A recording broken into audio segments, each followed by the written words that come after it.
My name is Charles Harrell, and I'm here interviewing Mr. Carl Sharperson. For the record, Mr. Sharperson, can you please tell me your full name and your date of birth? Carl Henrik Sharperson, born July 8th, 1923. And what is your current address? 5806 Hickory Ridge Road, Spotsylvania, Virginia, 22553. Mr. Mr. Sharperson is a local community person, and I'm a friend of his and an interviewer. What war did you serve in, Mr. Sharperson? World War II. And what branch of service were you in? I was in the Marine Corps. And your rank? Private when I went in. And when you came out? PFC. And where did you serve? South Pacific. And Mr.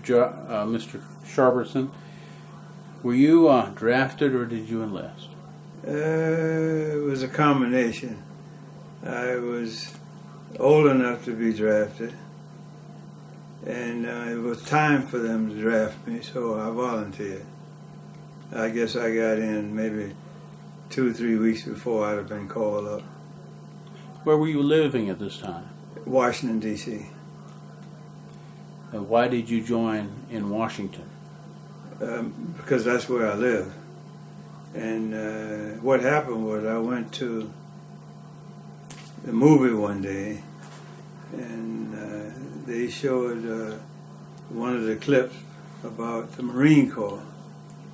Of course, it was a black movie that I went to, movie theater, and this particular movie was concerning what was going on in the terms of recruiting black Marines and black people. So I saw the black Marines driving tanks, and I thought I'd want to be a tank man, so I think the next day I went out and joined the Marine Corps. And what did your parents think of this? Well, my parents lived in South Carolina. I mean, they didn't think when they knew anything I was in. How did you get into Washington, D.C. from South Carolina? I hitchhiked. I left home from South Carolina the day after I finished high school. Why did you pick the Marines over the Army? Because I saw the tanks, mainly. And I felt if I could get in and get in a tank outfit, I mean, I would like that. Had you ever been to sea before?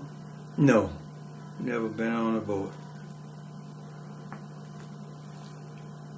You remember the name of that movie that you saw that convinced you to join? No. It's been 60 years ago. When you were in Washington, D.C., and I know you grew up during the Great Depression, did your emphasis to move to Washington was to find work, or? Yes, work. Did you have any relatives in Washington? Yes, I had an uncle I stayed with. So you went down to the Marine recruiting station and you signed up. Right. Do you remember your very first day of going into the Marines? Oh, yeah. Could you explain what you went through? How you felt? When I was called up, the Marine Corps was located right at Pennsylvania Avenue. It was on Pennsylvania and what's that other main? When you go into Washington, you 14. Go in on 14th and Pennsylvania Avenue, a temporary building it was.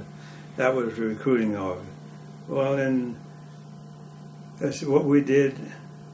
We were examined, and after we were examined, I think we were allowed so many days before we would report back.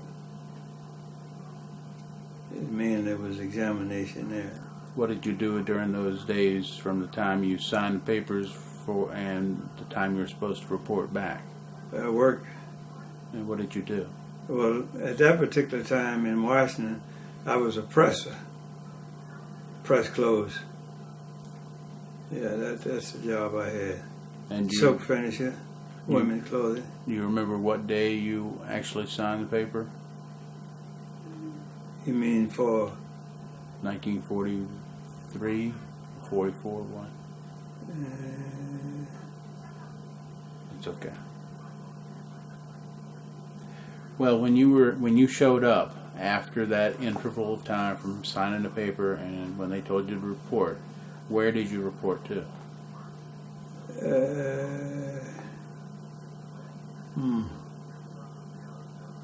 You mean today we left?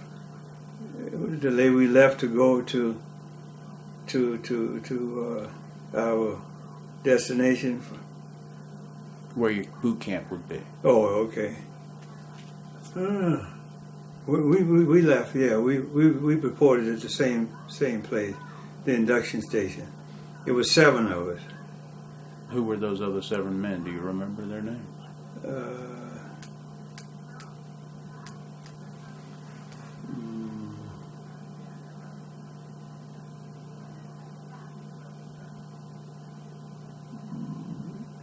Shell, Floyd Q. Shell. He was formerly of United States Postal Service.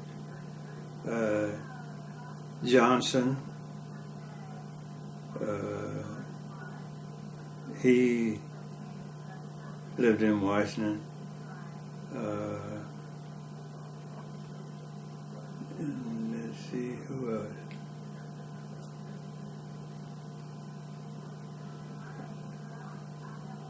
I can't get him right now.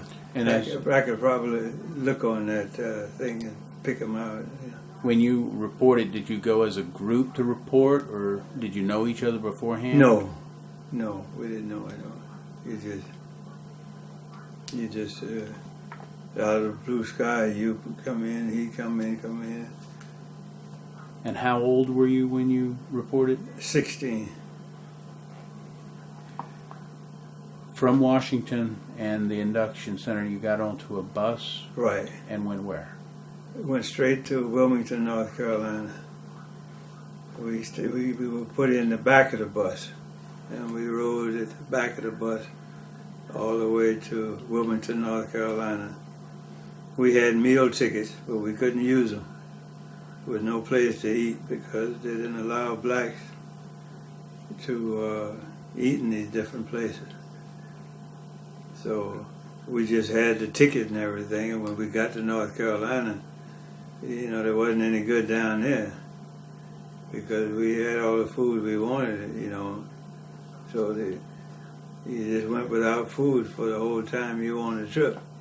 So when you got to Wilmington and you stepped off the bus, can you remember what happened?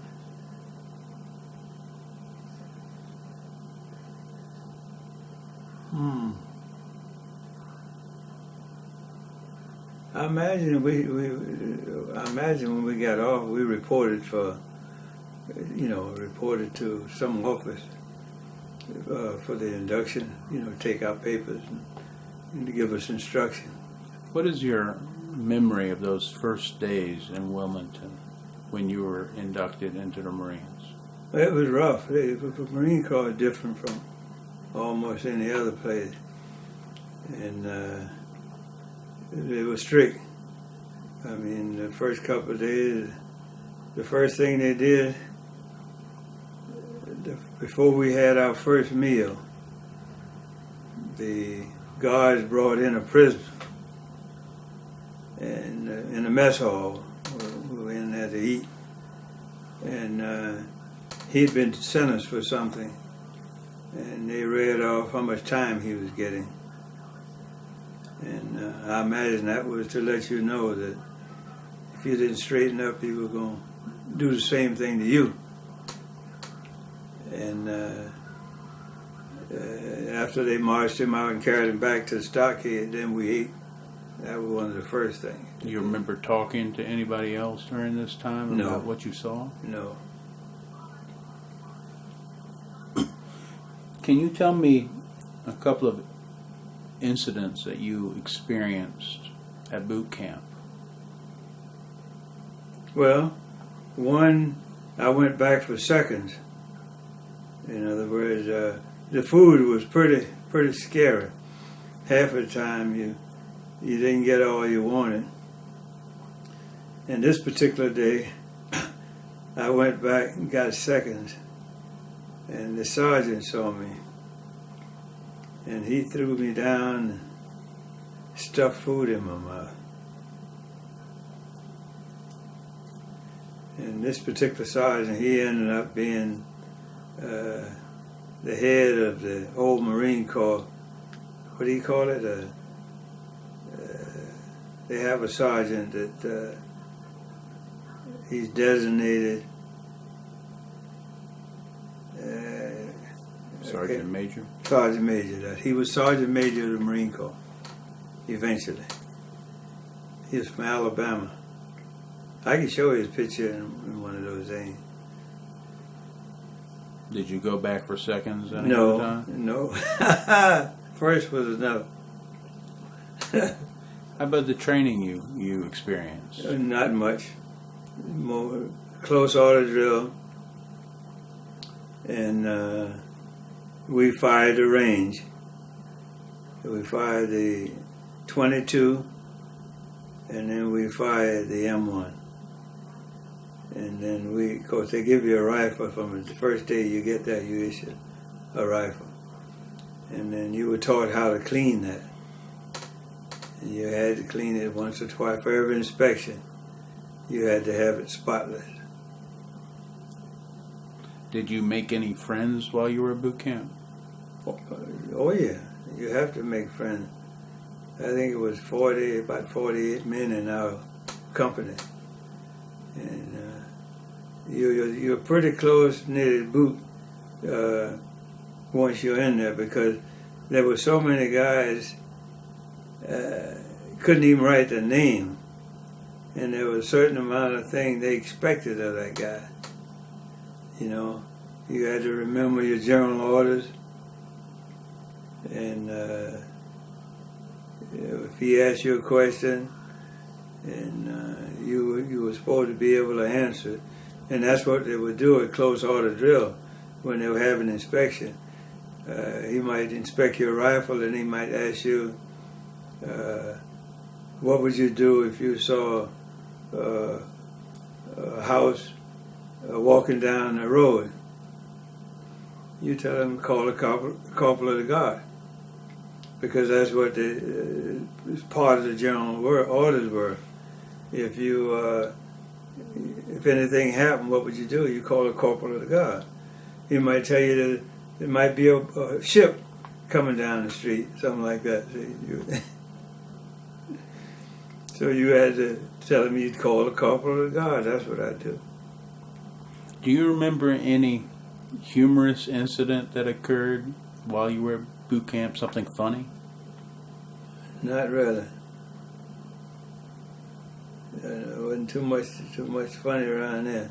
Those mosquitoes, they'd call you out at night, and with your skivvies on, and he'd walk you out and have you stand at attention for maybe a half an hour while the mosquitoes ate your butt. Anything that was the most horrible thing you saw while you were in boot camp?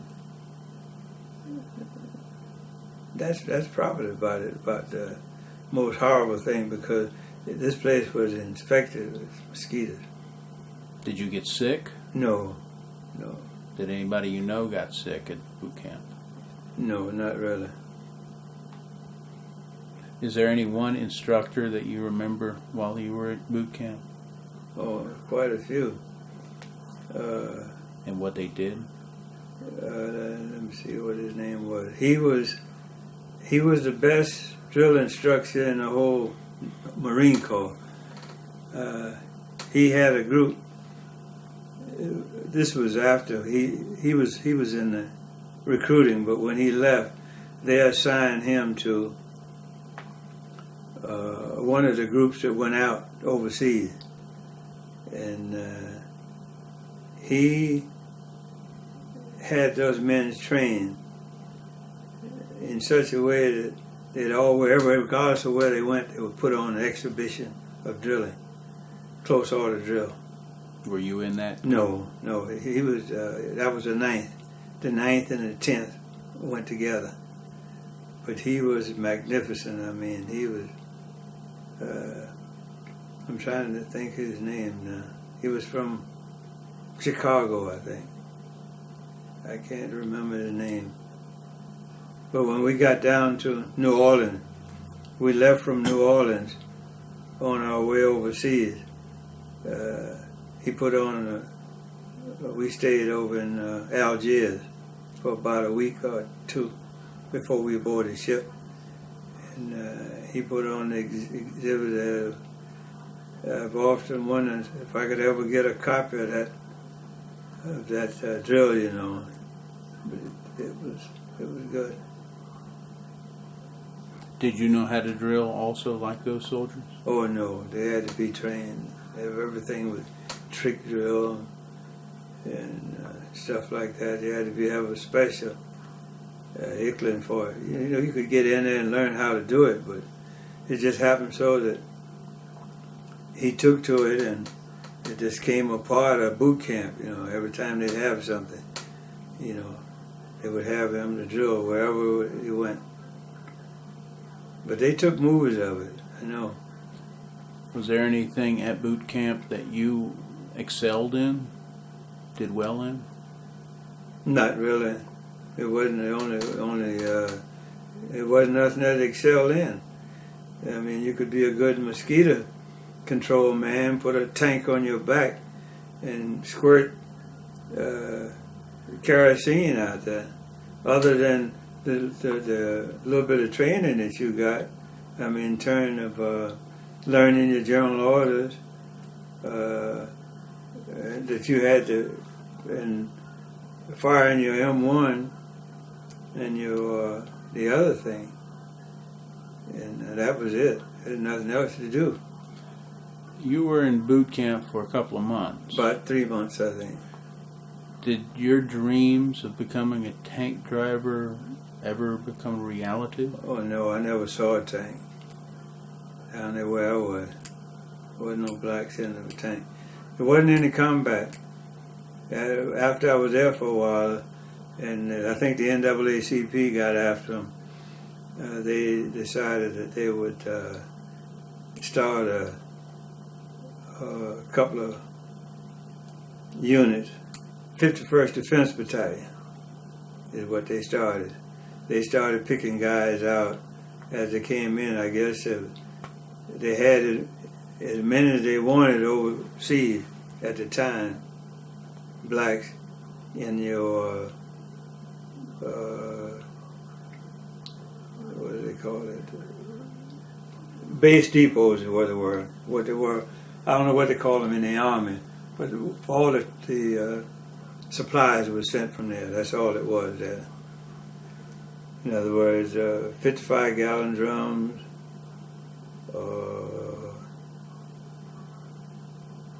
barbed wire, Bangalore torpedoes. That's what you would be loading night and day. So you were loading ships? No, we loaded on the trucks, and then the trucks took it to the ship. But it was a base depot, what we worked out of all the time. Did you have any particular equipment you needed to know how to use? No. For barbed wire, they gave you the gloves up to here. And anything else, it was 5 men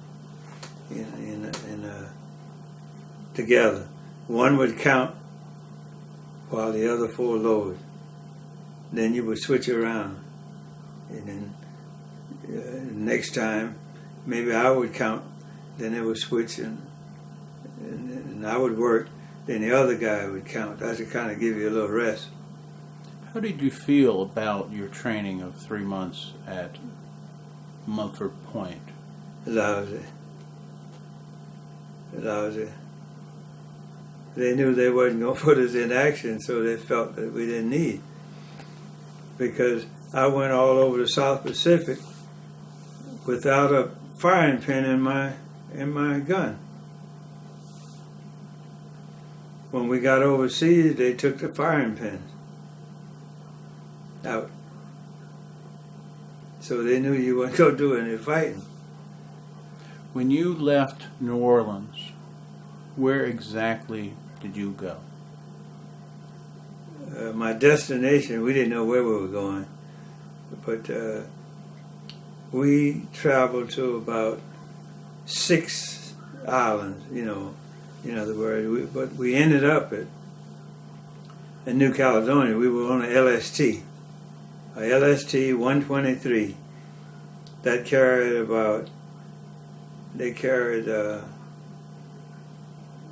one company. And they had another LST. That was the 10th. And then the 9th was on us. So when we left the United States, there were 2 LSTs together. You see. And you were in the... I was in the 10th Marine Depot Company. And as soon as we got on the ship, they had the water fountains marked. White only. Because we towed them up right away. And we aboard the ship, and at eating time in the morning, they would serve fresh eggs. But when we got in line, they'd take the fresh eggs off the line and put powdered eggs on the line. Can you tell me more about what you ate while you were on board the LST heading to the islands? The food wasn't bad because we got food about every stop. You ate big beans. Now that was a staple for everybody. White beans for breakfast in the morning. But the food wasn't bad. But we just felt that it was one war, and why could these guys have sunny side up eggs while we ate powdered eggs? See? Did you discuss your discontent with other people? people? No, but that went over. That went over for about maybe. We were 3 months on there before we reached our destination. From the time we left the state to the time we got to the point where we went to work, and we decided one day that we were going to protest. So what we did, we waited until breakfast was over, practically. Of course, ship company always eat first, And then we got in line. It was only my platoon was the only one participated in that. We had 3 platoons in the company. So the guy came out and wanted to know what were we doing in line. And we told him that we were in line because we were hungry. He said, well, the line is closed. He said, well, we didn't get any sunny side up eggs. So in the meantime, they went and got our platoon lieutenant. He was from Georgia.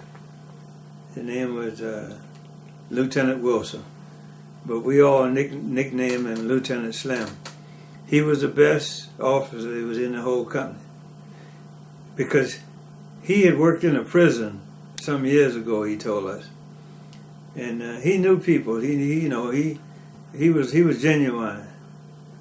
But he did not like Mrs. Roosevelt for some reason. But anyway, he came out and he went in there and wanted to know why he wasn't feeding his boys. And he said, well, I think they're done eat. He said, so he asked the lieutenant, how do you know that they didn't have anything to eat? So he did like that, one of them stubborn said, see there? So that's how I know he needs something in this food. We didn't see him for a week.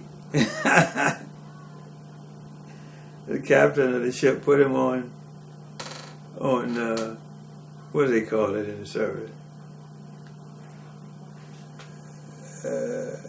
when they catch you, you want to do something, and you put you on. Well, I guess they put him out of commission for a week for doing that. When you went out of New Orleans, you went through the Panama Canal. Yeah, we went to, the first stop was Guantanamo Bay. We didn't get any liberty there because Batista and Castro was battling at that time. Then we were left there and went to Silver City. That's on this side of the canal. Now Silver City was called Silver City because of the blacks that lived there mostly. On this side of the canal. And they had a skating ring there. And we were there at the Marine Corps birthday. That would have been in what? November? It's just passed. Marine Corps birthday. And they gave us a party there. They brought in all the women and everything. And we stayed for a week there. And then we went through the canal to Panama City. Spent a week there. Then from there we went to American Samoa. When you were in Panama, what did you do at these parties? Oh, we had a good time, dance, and it was just one party, just once. White and black people together? No, they were what they call spics. A spic is a cross between a white and a black. See, but in Panama you got people that, but there were no Americans allowed to be stationed in Panama at that time. No black American. Unless you got sick or something, you had to go to the hospital. But otherwise, the base pay for Panamanians there were 28 cents.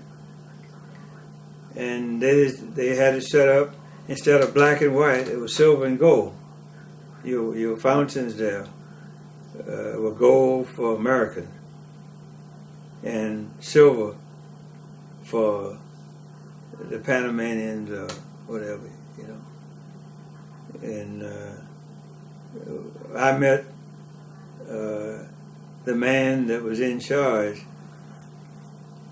of Silver City. See, they didn't pay them in money. They had their own commissary over there. You had to go to commissary to buy your food and stuff, and they paid you with script. See, and he was from Philadelphia. And he told me when his wife would come in, it would take him 2 weeks to get her off the boat. That's how strict they were down there at that particular time.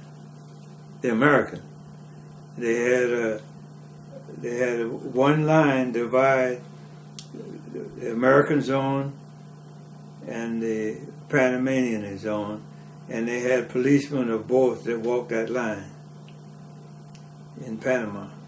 In Panama, did you see racism like you saw it in the South? Oh yeah, there was plenty of it there. We had, well, they had to enforce it. Even see, we had one guy that was Spanish, that spoke Spanish, in my outfit, and when he went in and spoke Spanish, the woman refused to sell him anything. You see. She thought he was, see, they didn't allow the Spaniards over there to do but so much over there, you see. And but Panama was the rough place. That's the first time I ever saw an outfit. They had a block, a square block in Panama. It was prostitutes. And it was run by the Navy. And you could walk around. It was named Cash Street, C-A-S-H. And it flourished for a long time. Now they tell me that the American doctors, you know, each one was vaccinated and stuff, but it was run primarily by the United States government. How did that make you feel about your government? Well, at 16, it really didn't make too much. I didn't think too much about it, but it was quite an experience for me to know that was going on. You see? When you left Panama, you headed to New Caledonia? Headed to New Caledonia, but we stopped at Fiji Island. Fiji. Suva, American Samoa. And there, they were. I was thinking about the incident with this girl, where she pulled this guy pulled her dress over so you could see her boobs. But they didn't have any cover there. Everybody was naked.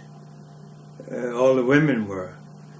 And being 16 years old and 17 years old, we didn't get excited. We stayed there for a whole week. And we could, go out anytime we got ready, see, walk around the island. Then when we left Panama, we hit Bora Bora. That's just going on out. And then from Bora Bora, we went to Fiji, Suva. And I went to a couple of dances there where they sat on the floor, the musicians, and the people that wore the big bush. That was before the bush was popular here. They called them headhunters. And that particular island was dominated by the Indians. All the commerce and everything in there was Indian there at Fiji Island. Then from Fiji Island, Indian, right? Right. Then from Fiji Island, we hit New Caledonia in a typhoon when we got there that day. How was the ride over? Did you get sick or anything? Oh, we got everything because we were hitting storms. We hit a big storm, and the boat would go about 20 feet in the air on a wave, and then it would drop down. And everybody started praying. They were gambling before. A lot of gambling goes on in the military. And after we hit that storm, they quit gambling. And then once it calmed down, they went back gambling again. Where was your sleeping area on this boat? On the right hand side. Everything was on the right. And on the left hand side, if you were facing, it was the ship's company. And then we had, it was, and then in the front, it was one of those ships, LST, it got the big mouth, like a whale, that opens up. Then we had tanks in there. We had a bunch of military equipment in there. Then we had a LCI on the top, landing craft. Infantry. Yeah, that one was strapped on the top. And that guy made us drill on the top of that LCI. That ship would be going, he'd have us left, right, left, left, right, left, from the time we left the United States and the time we got over there. And when we wasn't doing that, we were painting the ship. He had us, he didn't let you stay busy. I mean, you had to be busy doing something. When you showed up at New Caledonia, you unloaded from the LST? Yeah. And what was your job assignment on New Caledonia? They would assign you no lights, no electric lights. The white boys had electric lights in their toilets outside. And we didn't have it. The only way we could ride home, we had to take and make a flambeau.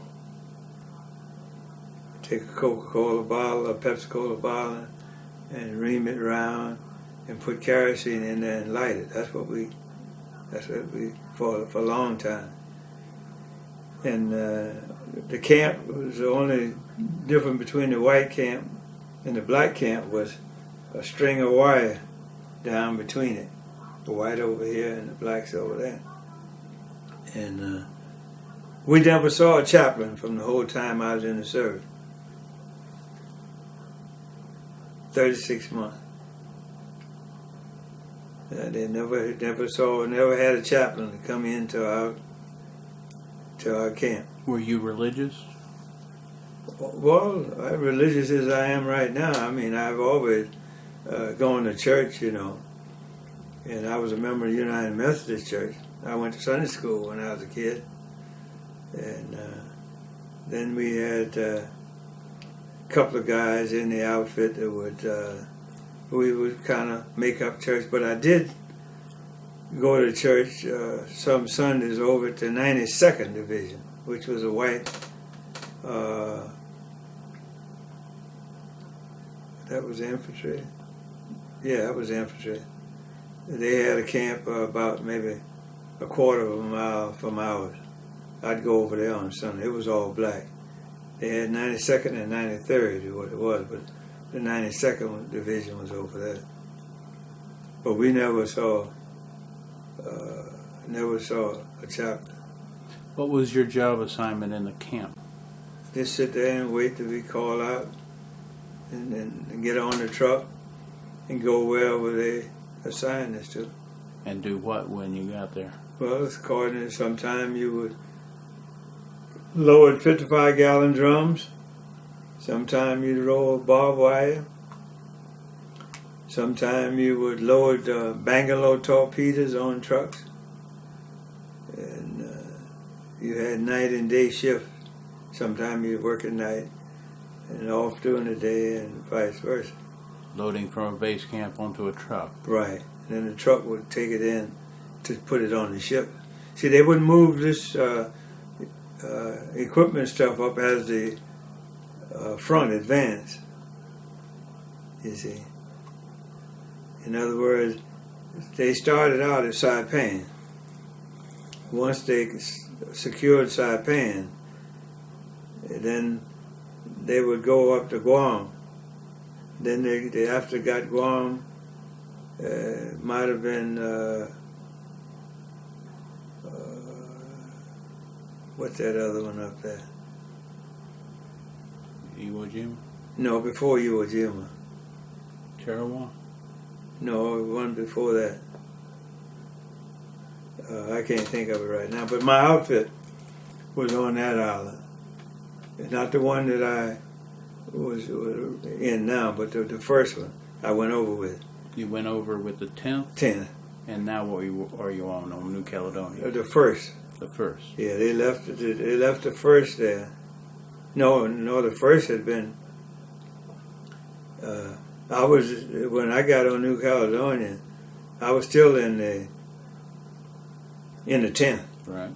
You see, and then I was transferred from the 10th to the 1st, up with the Russell Island on Bunika. Okay.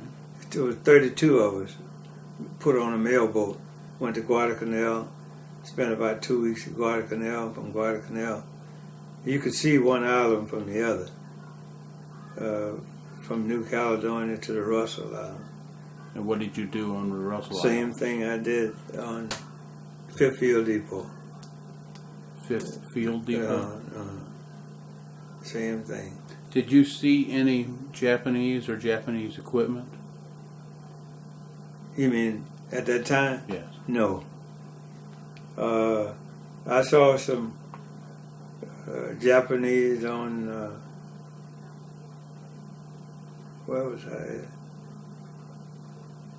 On Guam. On Guam, they had a lot of Japanese working on Guam when I got there. That's where I left and came back home from Guam. Came back under the point system. How many points did you have? I didn't have enough. But I was lacking a half a point. There was about 5 of us. And they let us come home. But when we got to California, they wouldn't discharge us. But I guess they figured that we were so close, 48 points is what I needed. And the point system was determined by how many kids you got, whether it was married or single, whether how much time you had overseas. And you added those all up, and they started out with a higher number of points, and then they finally reduced it around. What they were doing is getting rid of all the guys who was costing the government money. In other words, if you had 5 kids, you see, they would send you home first, because the government is paying so much money for to take care of them, see, because your base pay will determine you on your family, you see. And what was your base pay? I just saw it the other day somewhere. I think it was $18 a month, I think. Were there any casualties in your unit? No. Did anybody get sick overseas? I think one guy got killed in a truck. That's about it. When you did your work, and I realized it was pretty mundane work, load a truck, load a truck, load a truck, unload a truck, whatever. Do you have any humorous experiences in your job when you were there? No, ain't nothing humorous about that. Any memorable times? No. To me, it was just like being in prison or being a slave. That's what I took it to be. Did you always have somebody looking over your shoulder, making sure you were doing things right? Oh, yeah. Oh, yeah. Oh, yeah. And you're not only that, but like I say, on the second island, I was at the first island I was on, New Caledonia. And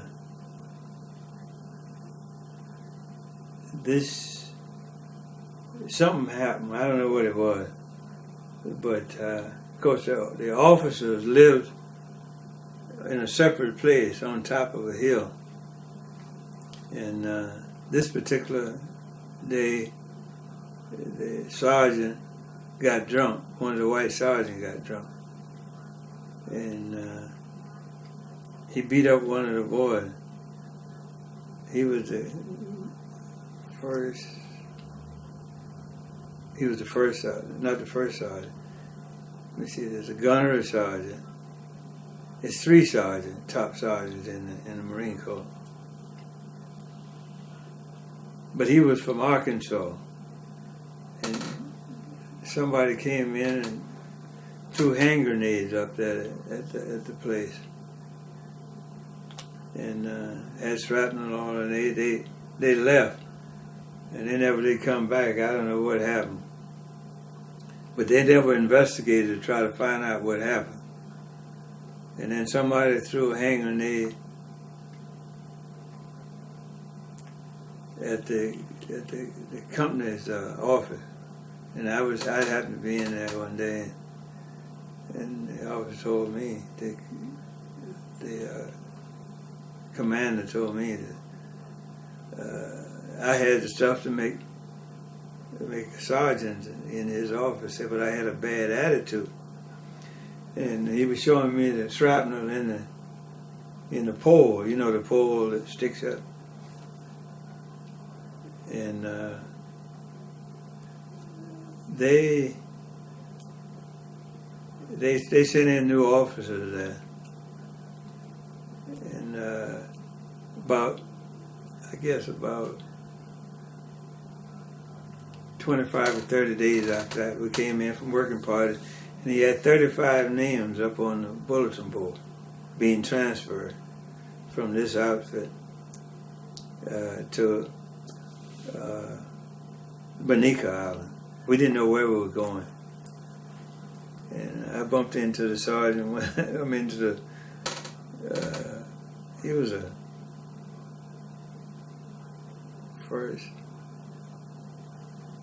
first lieutenant. He wasn't even a captain. See, what they would do when they were sent us overseas, when they left Paris Island, they were first lieutenant, and they didn't get a rank until after they were overseas, you know. And he told me he was getting rid of the rotten apples. That was his outfit. And they sent us on up to Bunika. And like I say, we go out on these working parties in the morning. If you miss a working party, that's about, in other words, if you were out there and the truck pulled off without you, that was break time for you. You go to break for that. In the brig? Brig, yeah. That's the jail, they call it in the... Did you ever make it to the brig? Oh, yeah. For refusing to shave. That's what they charged me. I didn't have nowhere to go. And it all started with my name. By having an S, that means I'm on the tail end of every line that's out there. If you go to get your money and pay the S has got to wait. And this particular day, a guy came by and said, anybody want to get paid, sign the payroll. And I went and signed the payroll. And when time come to payroll, you're supposed to come out and get in line. And I didn't go. And they want to know, they sent for me, want to know, why did I sign the payroll if I wasn't coming to get my money? And then this sergeant was in there, looked at me and said, yeah, so I told him to shave and he didn't shave. So, okay, stand by for office hours. So you have to go before the who's next to the second lieutenant? The first lieutenant? No, going up the captain. And then after the captain, what, the colonel? Major. Major. Yeah, the major. The major. We had to go before the major. And, you know, and they finally, that particular day, they took my stripes and stuff and took the emblem off my hat, put my butt in the brig. Now the brig was made out of it was out just out sitting out there. It must have been about maybe 20 by 20, and you had 3 different cutoffs in there.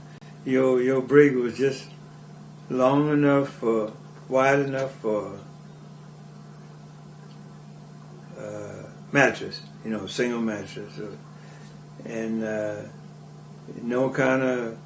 It had a hole out there so you could pee out, and that's about it.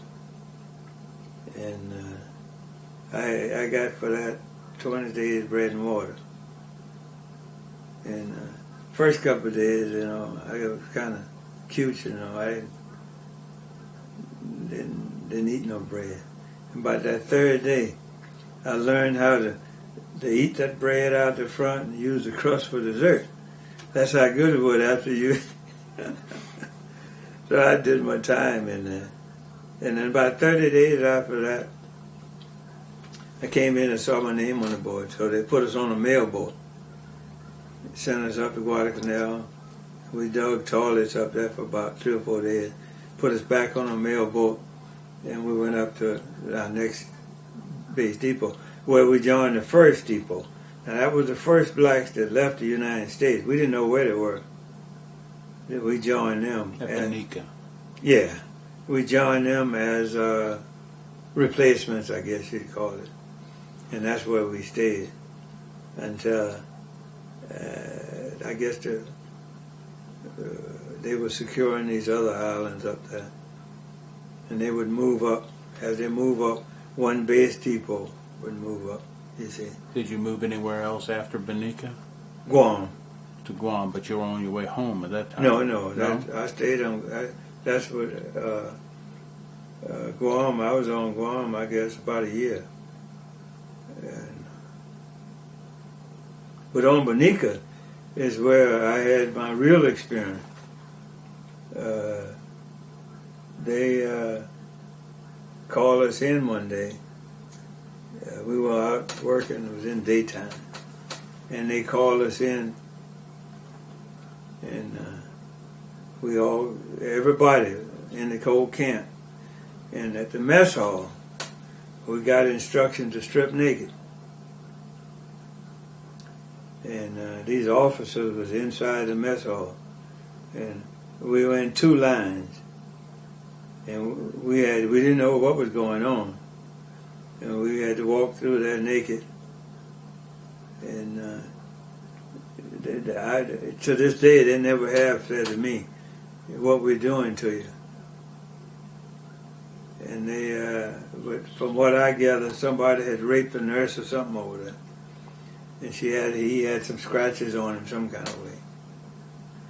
And not only did they do that to the Marine Corps, every black on that island was inspected. They had 2 or 3 CV outfits on there that was black, and I guess it's been about a year and a half or 2 years ago. When I go to the market, I'm up there every Saturday. I have a table so long, and I put my supplies and things on there. And I don't know what happened that day, and I was telling somebody about this incident.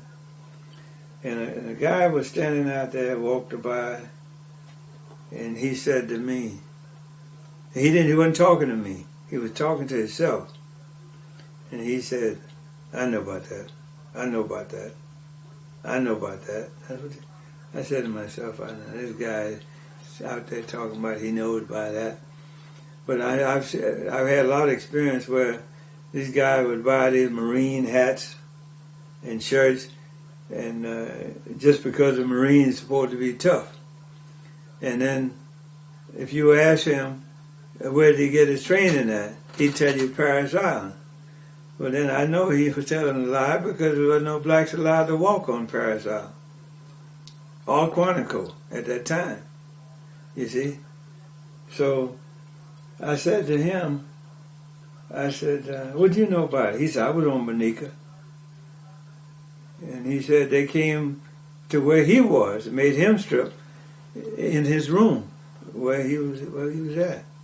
So it was the whole thing. I never found out yet today, really what happened. The only thing I heard is what I got through the grapevine. On Guam, do you remember what you were doing on Guam? Same thing I did at other places. Work. And when the atomic bombs were dropped on Japan and the war ended, I was on Guam. do you remember the day that that happened? Not so much the particular day, but I knew we were put on. We wasn't allowed out of the camp. That after they dropped the atomic bomb, they what do you call it? What do you call when you close down the camp? A curfew? Well, it's more or less the same thing as that. You wasn't allowed to go nowhere on Guam. And then after that, I think the war must have ended, about 3 weeks or so after that, when they dropped the atomic bomb. But I know it wasn't long. And that's when they set up the point system immediately after that. But on Guam, we worked at engineers and different places, loading ammunition to go up front. And they had one of the biggest airports there. I'm trying to think of the name of it. There would be, because they used to fly over our movies at night, bombing Japan. Henderson Field, that's what it was there on Guam. Did you ever have enough supplies for your outfit to? No, we were short of food sometimes. And we'd catch a bus and ride over to the Navy and eat over there. What was the Navy food like versus Good. the Marine? Good. No comparison. Plenty of it. Did you see any entertainers while you were in the service? Go to any shows? Yeah. You remember any?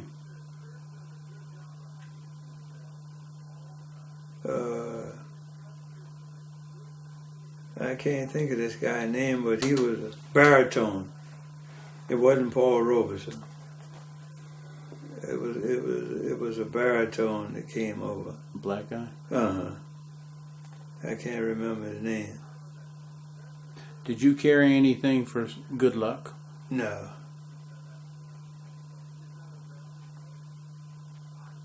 I'm going to need to stop the tape here.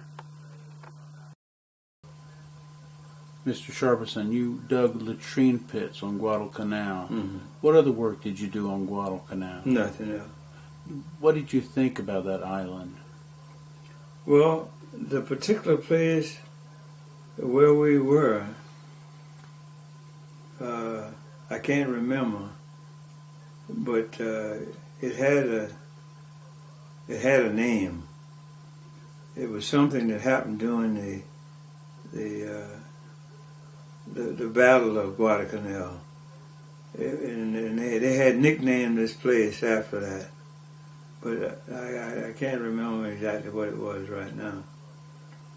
And but it was a fierce battle fought there in this particular spot. And did you? Was the battle well over by that time? Oh yeah, well, yeah. They see because. But I went all over there. I mean, I never did stand still. I'd catch me a truck and go up in there. It was still Japanese up in the mountain. I think in some years, 5 or 6 years after that, they still found a few of them up there. But everywhere I went, I got out because I was always interested in, the way other people live rather than the people in the United States. And I would never sitting down. I would always be out somewhere catching a truck and going out.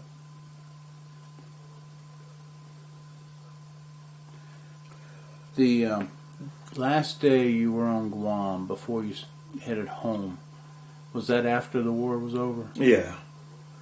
Do you remember your last day overseas and what you did? Well, when we left Guam, we aboarded a ship. We boarded a converted airplane carrier. That's what we came back on. And it was in the wintertime. And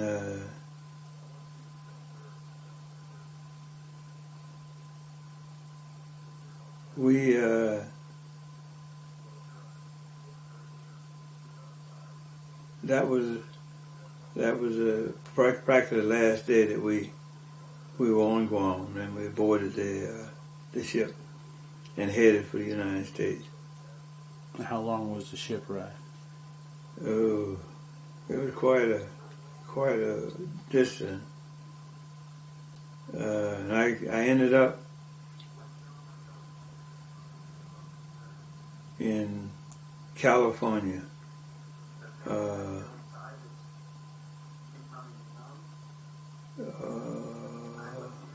Oceanside. That's near Camp Pendleton, right out from Camp Pendleton. And we traveled, I guess, a day or two after we got back to the States on a truck. And we passed a couple of Marine camps, and they wouldn't feed us. And when they finally fed us when we got to Camp Pendleton before we got any food. And we stayed there at Camp Pendleton. That's under the point system, but everybody else got discharged with about 5 of us. But I told you I didn't have enough points. I was like a half a point. And then they dropped the points the next week. and then we were boarded to go. They gave us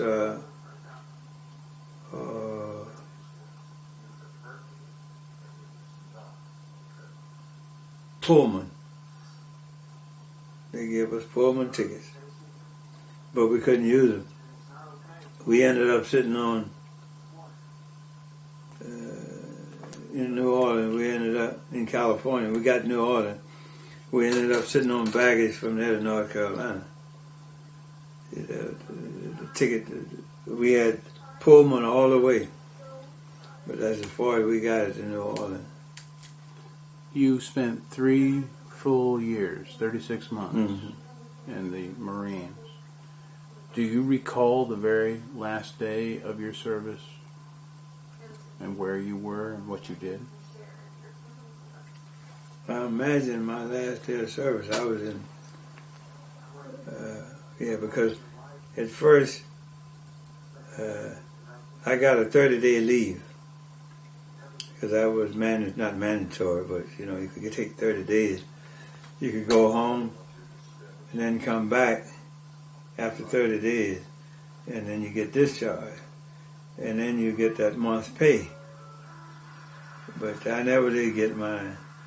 That 30 days that I was going, I never got it. I was trying to figure out a way of getting my records, try to get my money, but I ain't figured it out yet. And where did you go? South Carolina. In Washington. I went to Washington first. Then from Washington to South Carolina, where my mother was living. Where did she live? Huh? Where did she live? Orangeburg, South Carolina. That's right, about 32 miles from Columbia, which is the center. What did your parents think? Were they both alive? No, my father died when I was 1.5 years old. What did your mother think or say or do for you that first day you returned? I don't remember, but I know under the point system, things were being rationed when I came back. And I needed a pair of shoes. I knew I had to go downtown and apply for permission to buy a pair of shoes. I knew that. I remember that. But see, my mother, I had to sign up as a dependent when I went in. So she was lucky enough to draw about $30 a month. Of course, that cut me down, but I didn't need any money. I think for the last 7 months, I never drew a pay. And when I was discharged, I think I drew $300 and some odd dollars. And that's what I drew all that time. Did the Marine Corps help you with your life after the war? Your experiences in the Marine Corps? No. Wasn't nothing to help because, number one, I didn't even know what is that called? I just can't think of it now. When you look on the application and it tells you what you're capable of doing when you was in the Marine Corps, what is that called? Experience? No. Skills? But that's what they look for when you go to take your application. If you're applying for a job and you look on that application, it's right there where you tell about the experience of what you did, and but it lists all the things that you've done in the service. But they got a name for it. I didn't even know that. And, like I say, when I tried to apply to the government and for a job, and see, the only job was open in at that particular time for blacks was the post office. You had a lot of lawyers and doctors that worked in the post office that was black. That was the best they could do. Then they had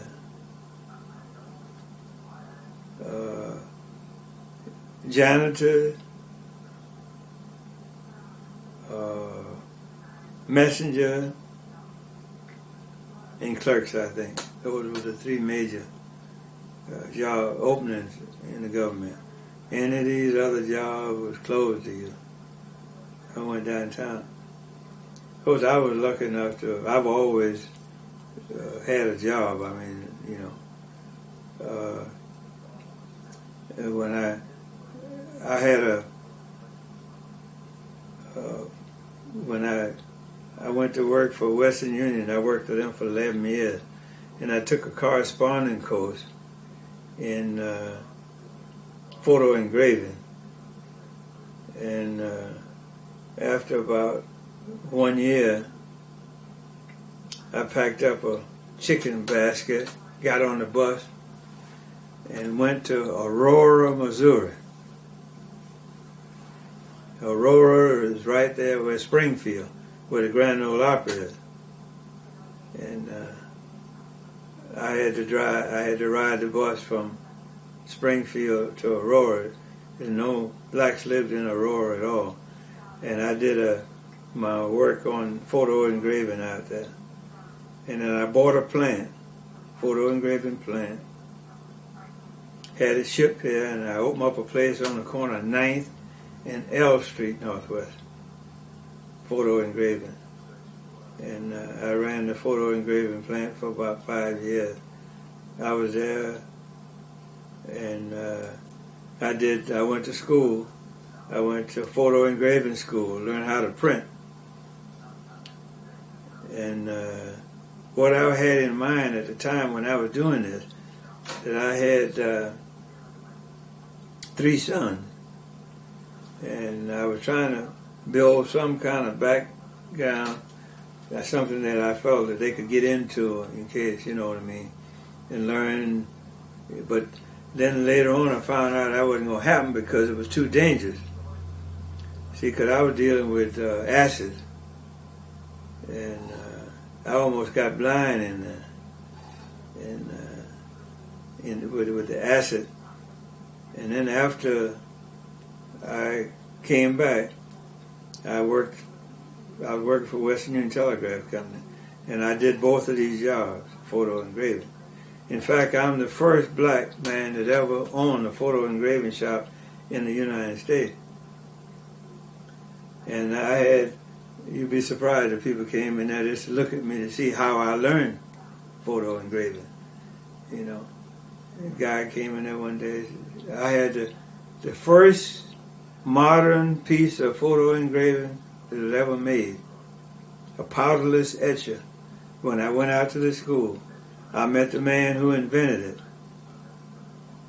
and got to be friends with him, and I bought one, and they shipped it to me. See, when you're working with acid, it'll oxidize unless you've got air. You can't. If you pour acid on there, you got to keep moving it. And if you have a paddle, it goes round and round, round and round, round and round, and that's how you etch. Well, I did 5 operations in there. If you went to a photo engraving plant, it took 5 men to do the operation that I did. I did the camera work. I did the developing the negatives. I did the coating of the metal, 16 gauge metal. I did the sewing.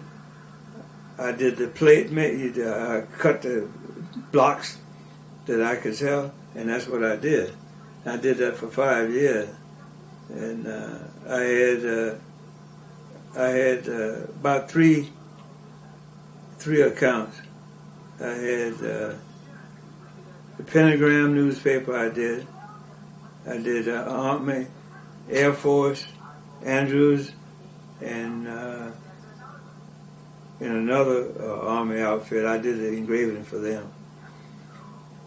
And but I've done a little bit of everything. I mean, you have to when you don't know when the next job's coming. But you see, jobs were limited to black folks back then the time. Did the GI Bill, did you ever apply to get any college or schooling money from the GI Bill? In a small way. When I first came out, I went to college for about a year, I think, at home there, South Carolina, and I took music. It didn't do nothing for me. But I did use the GI Bill when I worked for Western Union. See, right after the war, the government had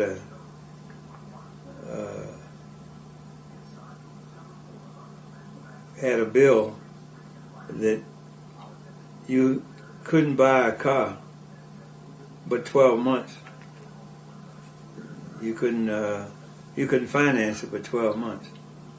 You had to pay for it within a 12-month time if you bought a car. That was to keep people from buying cars. But when I went to work for Western Union, I was considered business as a business.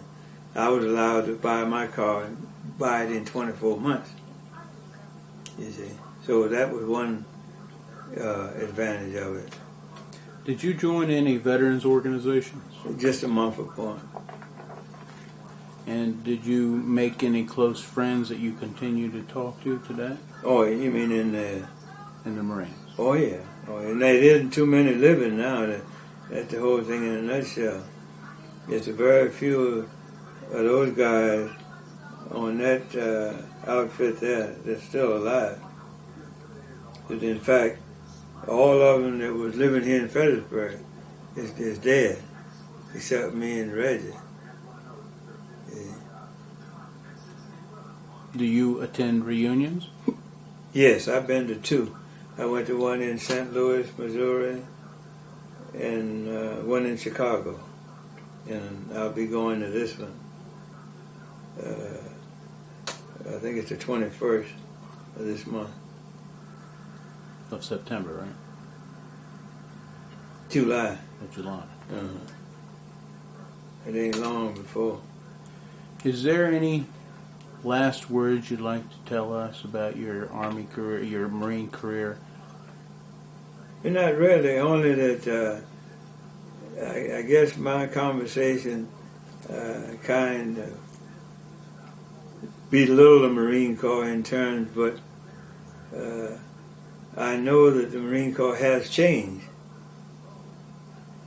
See, when my son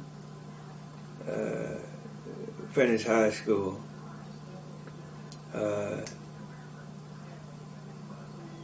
I didn't try to discourage him from not going in the Marine Corps because of the experience that I had had. And his first experience was at the Marine Military Academy in Holligan, Texas. And there was only 2 blacks in the whole school down there. And he survived that. And he played football. And down there, you don't send them, they don't allow you to have money down there. And if they go somewhere to play football, they have to, they'll write me and I'd have to give them money for that. But anyway, he had one experience down there where you can't wear your uniform. You have to wear civilian clothes. He was over in Mexico. And he stayed at the home of the ambassador down there when he stayed down there. And we have the letter now that the ambassador's wife wrote us concerning him. And they became friends. And but like I say, it's been quite an experience down there. And then after he finished that, then after he went in the Navy, he wanted to fly. And the Navy didn't have any opening. He said, well, if you want to fly, the Marine Corps said, come here, we'll let you fly. And then he went in, he flew the airplane, and then he went to Milton, Florida. That's where he got his wings. So he spent 5 years, overseas, with the helicopter. So he didn't have any problems the whole time. He was the only one boy in his squadron. He was the only one black in his squadron, and he was the only black in his at the Naval Academy. So you could safely say that the Marine Corps had changed. Oh yeah, 100%. For the better?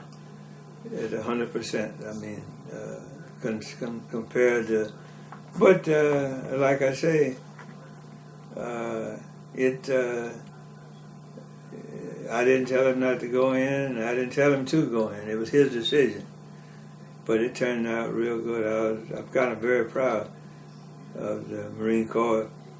One of the men that was in charge of Quantico, he was one of the first generals in the Marine Corps. And I'm trying to think of his name, because I got his card in my pocket. But he was a captain when Carl was at the Naval Academy. And when he finished, they'd give these big parties and stuff. But it was nice. I mean, I wouldn't go in, and I mean, if I had a choice, today I still wouldn't go in, even if it was better.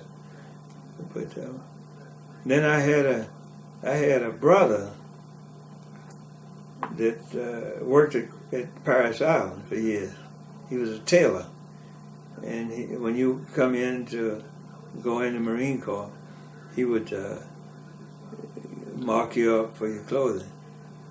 But he was there for good. Well, he came out of the Army, but he worked at Paris Island. But the Marine Corps is tough. I mean, I don't know. I guess that's the reason I'm alive today. Because you learn so many things. You learn that when you can be right 100% and still be wrong. You have to learn how to take a lot of this stuff. You know what I mean? And like I say, we didn't have electric lights. We lit flambeaus. We made Coca-Cola bottles and light them up and rode home by them, And you learn, because life out here is tough. It's tough. And you don't get mad about a lot of stuff because you've been through all that. You've had things worse than what's going to happen to you right now. It is, see? So as a result, you just live your life. Do the best you can. Well, thank you, Mr. Sharperson, for the interview.